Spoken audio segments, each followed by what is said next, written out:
기도하겠습니다. 좋으신 아버지 하나님, 오늘도 성령께서 깨우쳐 주시고 또 가르쳐 주시며 인도해 주시옵소서. 예수님 이름으로 감사하고 기도합나이다. 아멘. 오늘은 8월 1일자 느헤미야 13장 1절부터 14절의 말씀을 우리가 묵상하도록 하겠습니다. 오늘 이 말씀을 한번 이렇게 읽어보신 분은 참 의외의 이야기다 하는 그런 이야기를 읽게 됩니다. 왜냐하면 이 사람들은 성벽을 완공하고서는 봉헌식까지 올리고 그리고 이 자리까지 오는 동안에 이 거국적으로 지금 모여서 잔치하고 기뻐하면서 하나님께서 자신들에게 성벽의 재건을 허락해 주신 것을 통하여 다시 한번 새롭게 잘 살겠다는 언약을 한 사람들입니다. 이 사람들은 성벽이 완공되자 하나님 앞에서 굳은 언약을 맺었는데 그 굳은 언약을 맺은 것뿐만 아니라 그 견고한 언약을 적은 다음에 인봉하여 그렇게 보관하기로 그렇게 했고, 그리고 그것을 만든 후에 이 사람들이 다 함께 찬양하며 노래 부르고 주님 앞에 기도하고는 예배를 시작을 드렸던 것을 우리가 기록해서 우리가 살펴보았었습니다.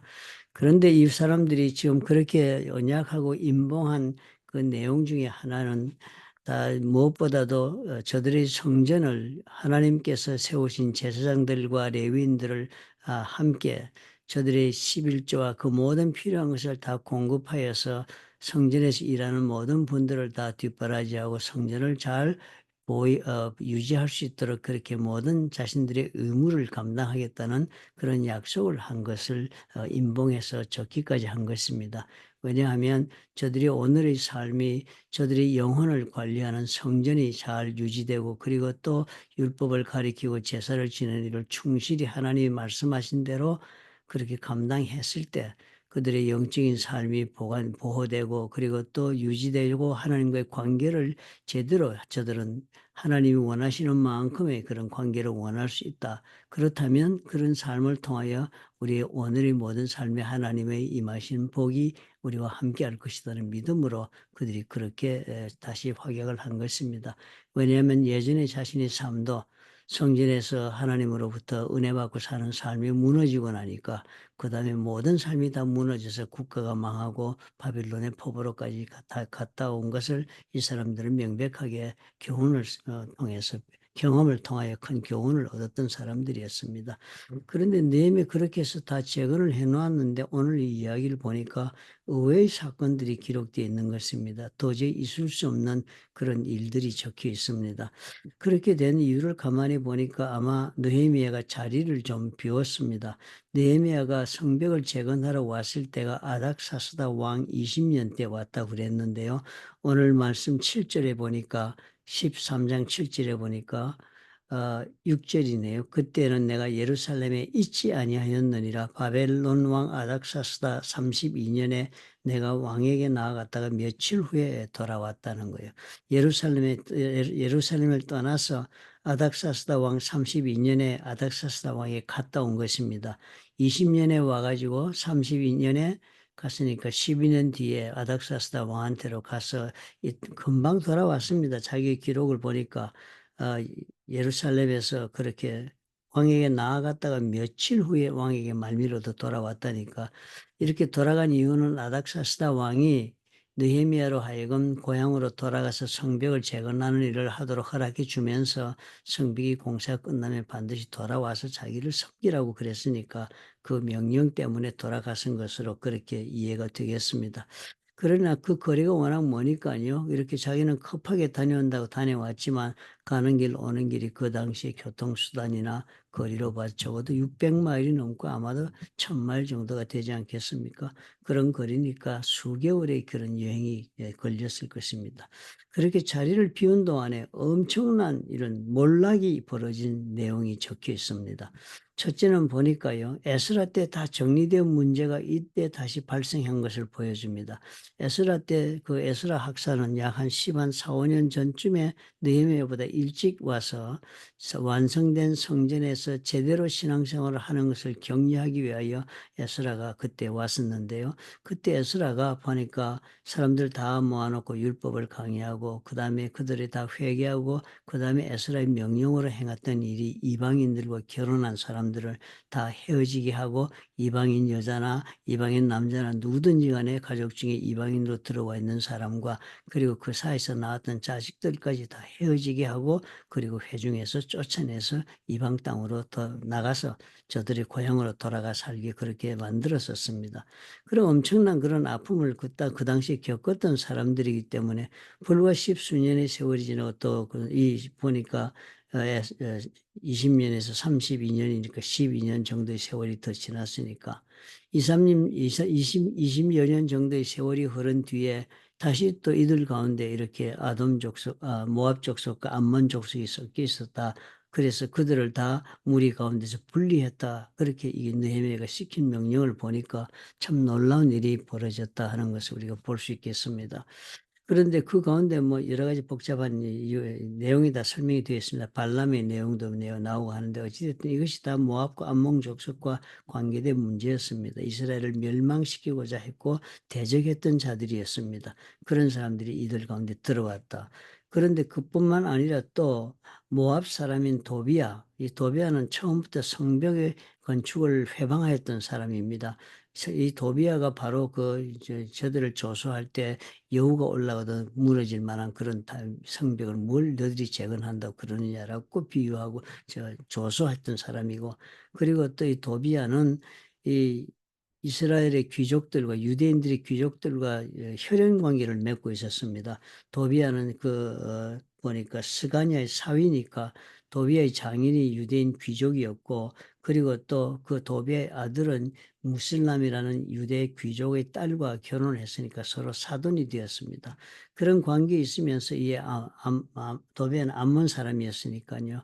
그 암몬 사람으로서 서로 혈연 관계를 맺고서는 도비아가 아마 재물도 많이 있었던 것으로 압니다.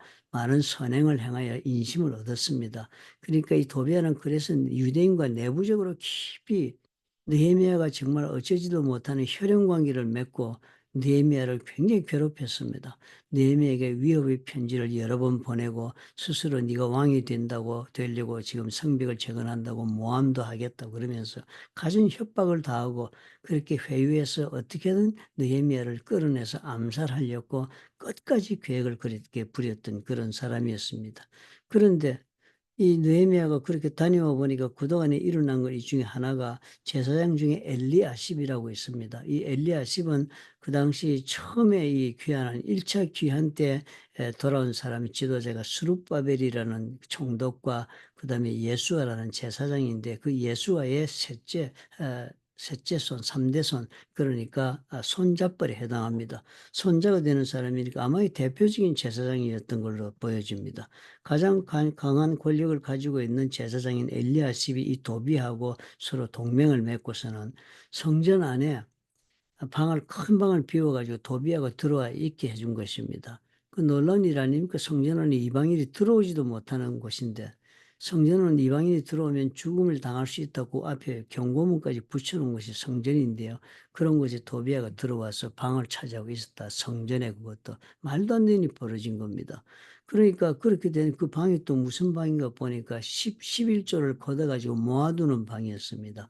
11조를 거두어서 모아두면 그 모아둔 것 가지고 제사장과 레위인들에게 생활비를 공급하고 하는데 쓰는 방이었습니다.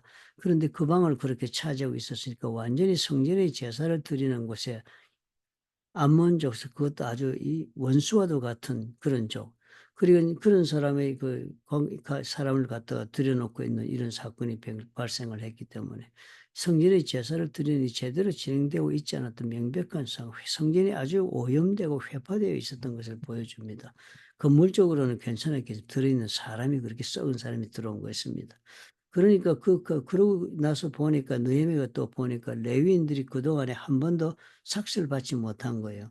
레위 사람들이 받을 몫을 주지 아니하였으므로, 그러니까 15일조를 내지도 않고 15일조를 받아서 또 나눠주는 일도 없었으니까 이 레위인들이 각각 자기 집으로 각각 자기 밭으로 도망했다.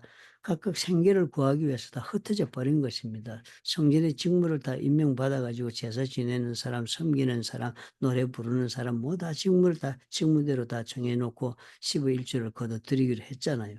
백성들도 그것을 언약하고 맹약하여서 종이에 적어서 그리고 어떤 인본까지 한 그 내용인데, 바로 그 내용이 전혀 지켜지지 않고 완전히 제사제도가 무너져 버리고 레위인들은 흩어져 버리고 말았으니까 느헤미야가 와서 이것을 다시 재건하고 정리해 가지고 레위인들과 함께 그들이 성전을 섬기는 일, 15일조를 걷어서 또 그들을 공급하는 일, 이런 일들을 백성들이 다시 하도록 한 것입니다.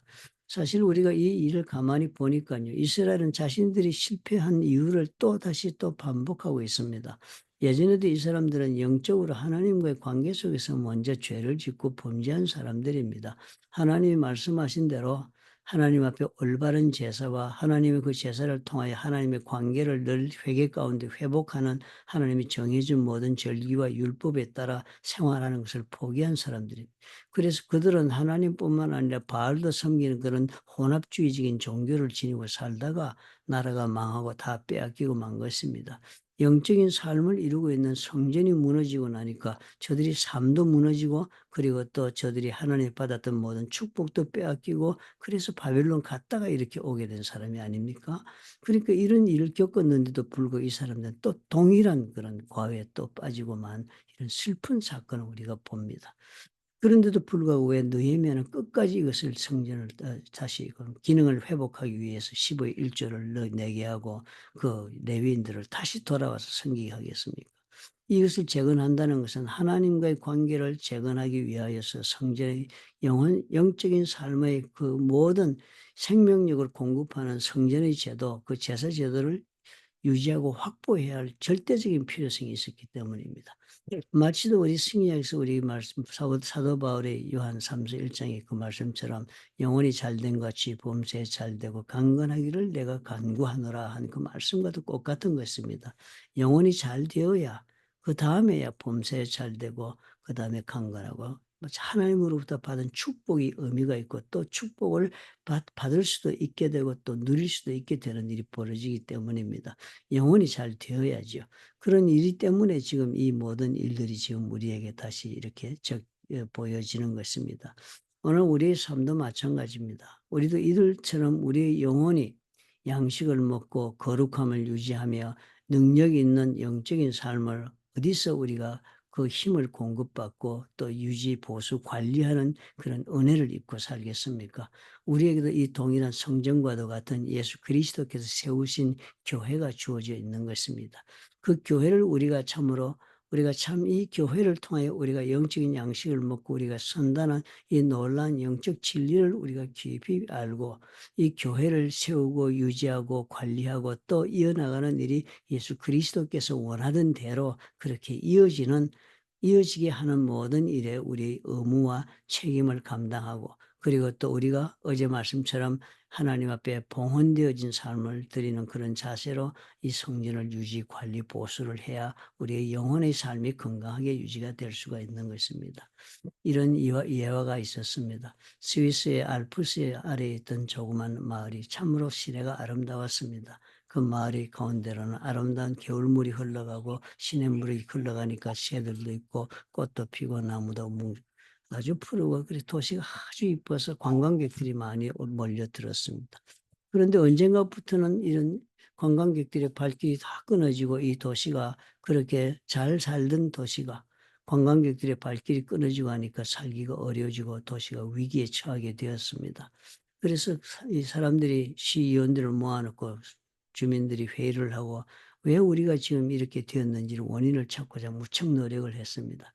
그런데 그들이 단 한 가지를 발견했습니다. 문제는 우리가 시냇물이 썩어가고 그리고 나니까 온 새들도 예전처럼 이쁜 새들도 예쁜 꽃들도, 그리고 도시가 아름답게 그렇게 알프스의 산록에 있는 아름다운 그런 도시가 되지 못하고 흉악한 몰골로 변해버렸다.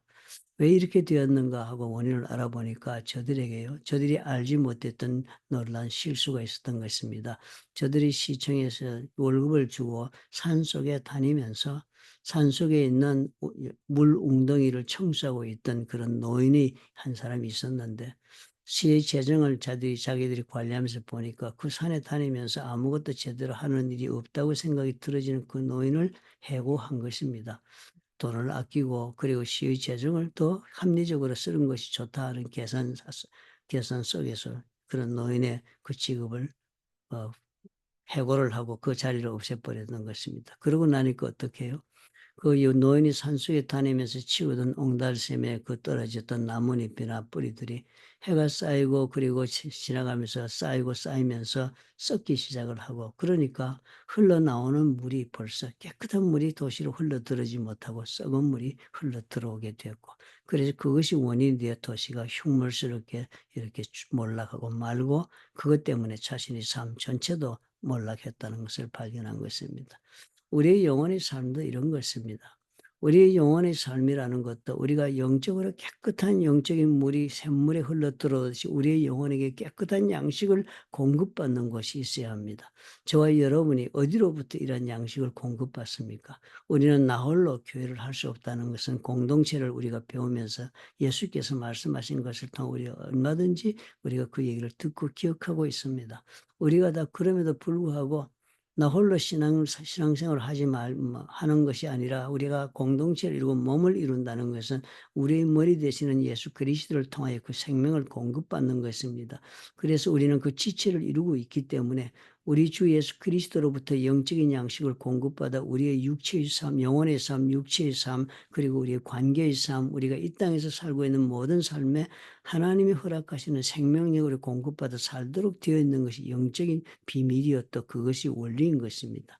그런데 그 예수께서 머리가 되고 우리가 지체가 되는 것이 무엇입니까?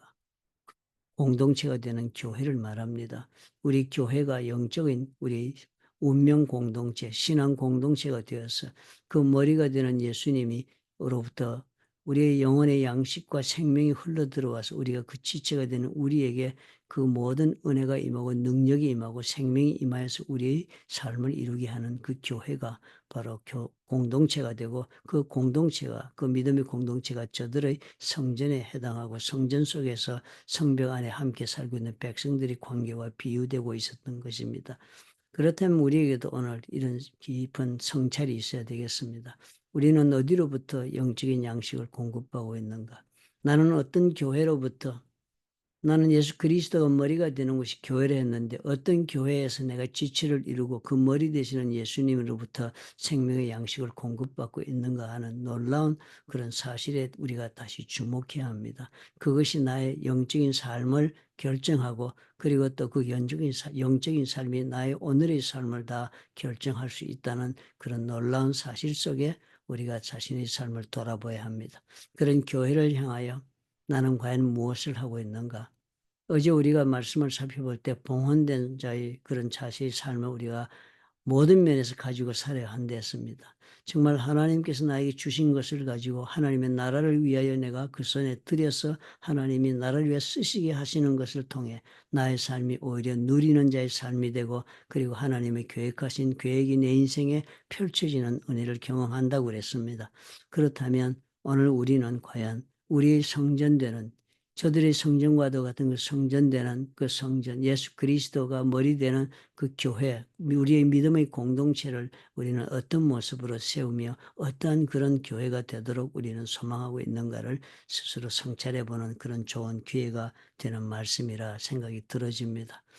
저들에게 예수께서 저들에게 느헤미야는 구약의 모세를 통하여 요구된 대로 10의 1조를 드리게 하고 성전의 모든 필요를 다 공급하고 의무를 감당하게 했습니다. 왜냐하면 그 의무를 감당하고 그렇게 성전을 유지하고 있을 때만이 제사장들이 제 직분을 감당해 율법을 가르치고 희생제사를 올바로 드림으로 하나님과의 관계를 제대로 유지할 수 있도록 역할을 해줄 수 있기 때문이었습니다.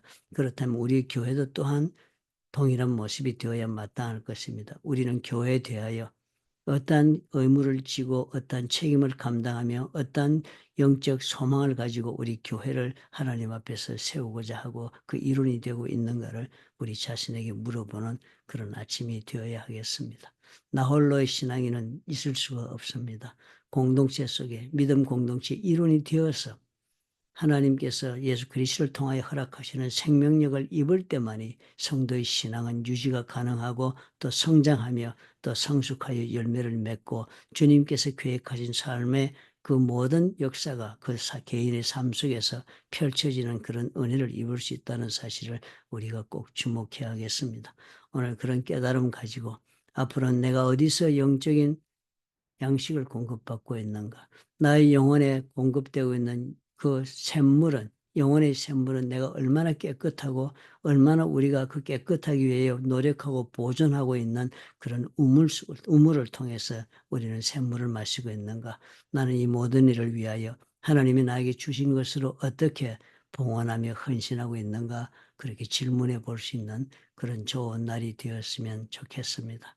우리가 참으로 많은 헌금이나 혹은 10의 1조나 우리의 시간이 헌물에 대하여서 헌신에 대해 우리가 많은 회의를 가지고 또 질문하고 그리고 또 구약의 가르침 우리가 부인하는 그런 시대를 살고 있습니다. 오늘 우리가 깊이 성령께 한번 물어보시기 바랍니다. 과연 성령은 우리에게 어떤 모습으로 내가 교회 생활을 하기를 원하는가 질문해 보십시다. 우리가 참으로 중요하게 생각해야 하는 것은 신앙생활은 올바른 교회 생활을 통하여서 이루어지는 것이지 교회의 생활이 없는 신앙생활은 이루어질 수 없습니다. 개인적인 신앙생활을 이루는 것으로 우리가 예수를 믿었다고 해서 그 모든 신앙이 스스로 성장하고 또 발육하고 성숙해서 주의 뜻을 이룰 수 있다는 그런 생각은 자만에 찬 그런 유아 독선적인 그런 결론일 따름이지 성경의 가르침은 결코 아니라는 사실을 우리가 기억하시기 바랍니다. 우리 기도하겠습니다. 사랑이 많으시고 좋으신 하나님 감사합니다. 우리 마음의 주님이여 아버지여 새로운 깨달음을 주옵소서. 교회 생활은 참으로 아버지 우리가 신앙생활을 할 때 참으로 교회 생활은 아무런 의미가 없다라고 생각하기 쉽습니다. 교회 생활 잘한다고 신앙생활 잘하는 것은 아니다 하는 말도 우리가 많이 들었습니다. 그러나 아버지여 올바른 교회 생활이 없이는 올바른 신앙생활도 있을 수 없다는 사실을 오늘 본문을 통하여 배웠습니다. 주님 도와주시옵소서. 우리가 기꺼이 봉헌된 삶의 자세를 통하여서 우리의 삶을 봉헌하여 우리가 영적으로 깨끗한 샘물에서 물을 퍼먹고 사는 그런 놀라운 은혜를 입을 수 있도록 축복해 주시옵소서. 예수님 이름으로 기도합나이다. 아멘. 오늘 말씀은 교회에 대한 다소 부담을 갖기 쉬운 말씀이지만 성경은 말씀하고 있습니다. 그대로 우리가 이해하고 거룩한 부담을 가진 그런 성도가 되어야 되는 것은 지극히 당연합니다. 거룩함에도 여러 가지 부담과 우리의 수고와 노력이 있어야 된다는 사실은 얼마나 감사한 일입니까? 내가 무엇이 한데 거룩을 이루어 사는 일에 하나님께서 그런 역할을 분담하게 하시고 또 기대하고 계시겠습니까? 영광스러운 부담이요. 또 거룩한 부담은 하나님께서 성취해 주시는 그런 기쁨의 부담이 될 수 있습니다. 좋은 하루 되시기 바랍니다.